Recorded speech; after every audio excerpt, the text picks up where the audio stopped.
How's it going, guys? Today is March 20th, 2019, and today I want to tell you about this exact day last year, so March 20th, 2018, and how I was laid off from my first software engineering job that I've ever had.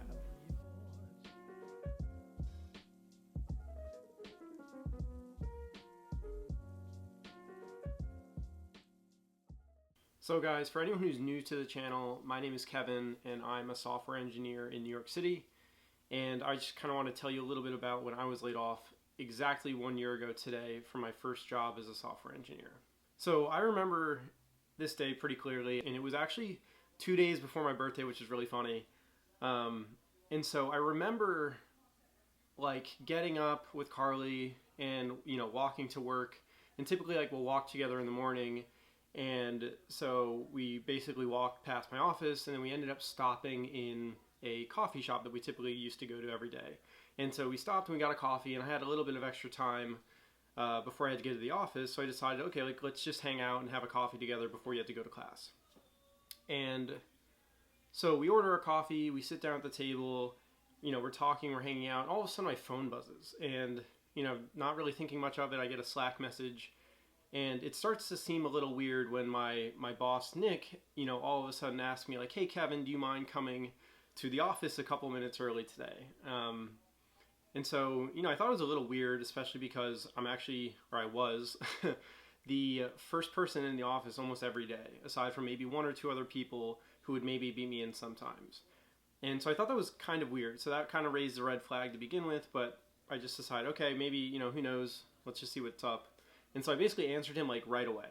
And I said, yeah, sure, Nick, I'm actually around the corner. I'm just grabbing a coffee. And I just asked him, is everything okay? Because it sounded a little weird. And again, I just wanted to check to see what's going on. And so I started getting a little bit nervous when I responded right away to Nick. And he actually just didn't say anything. And so again, I'm like, I'll give him the benefit of the doubt. He's not ignoring me. Maybe he didn't see it. Maybe he's getting ready. Maybe he's on the train, doesn't have service. Who knows? Maybe he's in the subway. And, obviously that's not the case. I think it's weird. I'm starting to tell Carly about it. We're talking about it a little bit, and I'm joking, maybe I'm getting laid off. Nice joke, Kevin. And so, eventually, Carly and I finish our coffees. She goes to class, and I walk across the street essentially to work. And so I walk into the office, and I see one of my coworkers. And again, it's just me and her in the office, right? She's one of the only people who would beat me to the office, and it's just me and her. And I said, is anything weird going on today? Is everything normal? Did you get any messages from anyone? She said, no, everything seems fine. And I said, okay, that's a little weird. And I kind of just hinted a little bit as to what was going on. I said, Nick asked me to come in a little bit early today. It's kind of weird because I'm normally here super early. I wonder why that could be. And so her and I start kind of piecing things together and just thinking about it. And again, we're kind of just I don't know, I guess the worst case is we're getting laid off. And so it seems a little weird and stuff seems a little strange. But anyways, I just go into the office. I finish talking to my coworker. I sit down at my desk and I just start, doing my work. So I'm working in React. I'm working on some front end stuff. So I just kind of go to work, put my headphones on. And probably about 45 minutes later, Nick comes into the office, and okay, so I start, trying to address the situation. I'm just oh, hey, Nick, how's it going? And he's oh, hey, and he's kind of short with me a little bit, and he just basically puts his stuff down, walks into an office and disappears for a couple minutes. And a couple minutes later, Nick comes out and he says, hey, Kevin, do you mind, coming in here for a second? And this is when I'm okay, something is really terribly wrong. I'm probably losing my job. So at this point, I'm just expecting the worst. And in my head, I'm just it could be worse, right? Maybe I didn't even have a job to begin with. I'm going to be okay. It'll be fine. And so I kind of just walk into the office. And, lo and behold, it's exactly what you expect. They're telling me they had to let me go for X, Y, and Z reasons. And it's nothing that I did wrong. It's nothing about my work. It's nothing about me as a person. It's not personal. But the company has to let me go. And so that's okay. And it was fine. And it turns out that they laid off, a handful of people. It was something that the company kind of had to do and had to downsize. And that's okay. I didn't take it personally. And, it was very friendly with them and everything was fine. I honestly, quite frankly, I was probably the easiest person you could have ever laid off. I kind of walked out of the office actually with my boss, Nick. He ended up getting a coffee. We shook hands. I said bye. I wished him the best of luck. And that was kind of it. And so every day after work, I would typically go to the gym. And so now I'm like, well, I guess I'll go to the gym. And I remember just like walking to the gym and just thinking like, man, this is so weird. Like I feel a little bit lost. Like I'm not really sure what to do now. Like what am I going to do? And I just had all these thoughts running through my head. And like the first thing I started doing was just telling my family and Carly and other people like, yeah, like I just lost my job. And it was weird. Like it was a weird time. And I think the best thing that I did was just kind of like make light of the situation and just kind of be positive about the stuff that was happening, even though it obviously wasn't super positive at the time. And so the first thing that I actually did was I went to the gym, I finished my workout, and then I ended up meeting up with Carly at one of our favorite sandwich places right below Washington Square Park called Orchard Street Grocers. And this is like a place that I went to all the time in college. I went to NYU, so I used to go there all the time. Like the people I feel like basically know me there. And we like met up there, and I kind of just like told her what was happening and like how it went down and things like that. And I don't know, like we just made jokes, and I think that was what made it so great is like from the very get-go we were kind of very lighthearted about the situation. And like I think there was even a point where she was like, oh, like maybe we could do this next week, and I just like made a joke. I was like, yeah, like I'll have to check my schedule, like see if I can get out of work early that day or something like that. But I think the best thing that we did was we just kind of joked and we just kind of made light of the situation, even though it wasn't something great that had just happened to me. And I think that's super important. Like you should just try and be positive, and sometimes it's hard.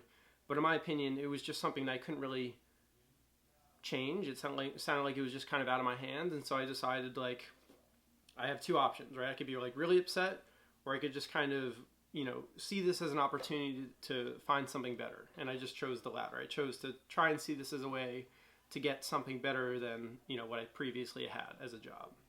And I want to definitely, I guess, kind of not even preface this with, but just say, like, I was very fortunate and I had enough money saved up, and I was actually able to, like, you know, take a little vacation and do some tutoring and kind of just like casually browse for jobs. But I know that's not the case for everyone.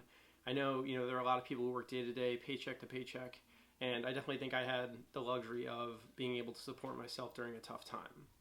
And so I decided, you know, to take a little bit of time and definitely just like at least enjoy my birthday, which was 2 days later, and, you know, push it off a little bit and just kind of take a little vacation and then decide, okay, I'm going to start looking for jobs. This is the date that I'll start looking.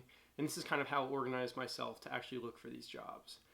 And I remember just like with my last company, it was funny because it was 2 days before my birthday and they would buy everyone a cake and everyone would sing to them.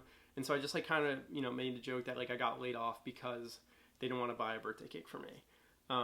And I forgot to mention, but like Nick actually gave me a letter of recommendation essentially. So like when I walked out, he like literally gave it to me. He said he had typed this up this morning and that this was to show to any potential companies who were interested in hiring me, and like, you know, that there was no bad blood. It was nothing I did. And I'm just going to read it to you guys now quickly, but it said, regarding Kevin D. Naughton, to whom it may concern, Kevin was a pleasure to work with. His thirst for learning, passion for coding, and willingness to dive into any challenge will make him a vibrant addition to any team. His friendly attitude, his kind spirit, and powerful assets that he uses... His kind spirit are powerful... Oh my gosh. His friendly attitude and kind spirit are powerful assets that he uses to forge strong relationships with his coworkers. Kevin had a phenomenal work ethic and is routinely the first person in the office. Was the first person in the office. And while there, maintains an excellent focus on the job. 3/20/2018.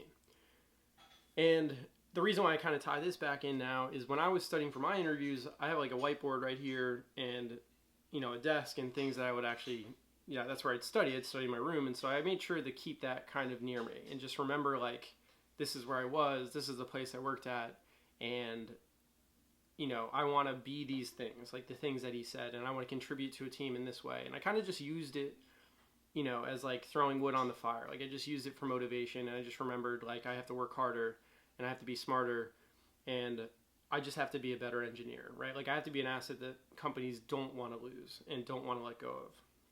And so after my birthday, and I think about a few weeks, maybe a month of just kind of hanging out and relaxing and recharging my batteries, I decided to interview again. And so I faced like a lot of rejection. I'll probably put up all the screenshots that I have because I made sure to save them of all the companies, or at least a handful of companies I had applied to. And this probably I would bet this isn't even it, but like hopefully these are kind of coming on the screen now. But there are a ton of companies I applied to and just didn't get the job. And that's also a horrible feeling. But again, I just chose to be positive and believe that it was going to just lead to something even better. And so after a lot of interviews, even with bigger companies like Facebook and Google, I ended up landing my job offer for the company that I'm at today. And I just think that I was super positive about everything. I worked super hard when I studied for my interviews, and I believed that something better would come, and it did. And I got my offer basically at the end of June this past year in 2018, and it was amazing. And I felt like all my hard work had paid off. I felt like I was joining a company that I really cared about, and the people seemed awesome. I really loved everything. And I don't know, like I think I kind of just wanted to talk about this to you guys today, sort of like unscripted, not a lot of notes, just because I think this is real, and I think this is something that like a lot of people experience. And I think, I actually know that people on my YouTube channel, some of my subscribers have actually told me like, Kevin, I've been unemployed, or I was laid off, and this is how I feel, and I'm happy you told me this. And I just kind of want to like sympathize with you and like let you know, whoever's watching this, that like it does get better. And that I think if you guys do those three things, if you guys be positive, if you guys work hard, and you guys believe that something better will come, not because it will, but because you will work hard to get it, it will be better. And so I think you guys just need to make light of the situation if you're able to, and you're lucky enough and fortunate enough to be in that scenario where you can. I think you really just need to use it as fuel, right? Use it as the words that Nick said for me. And remember the things that those people tell you and the reasons why you're let go, and just use it as fuel to the fire. And really try and believe that it's going to end up, being in your best interest. And I truly believe and I can truly say today that like being laid off, ironically, actually has been the best thing in my entire career thus far. And I want you guys to know that, because I think a lot of you guys might be in the same scenario. So do those three things: be positive, work hard, and believe something better will come because you're working hard. So I hope this was helpful, guys. I hope you guys enjoyed this video. If this video resonates with you, do me a favor, leave it a like and subscribe to the channel for more. And I will see you guys next time.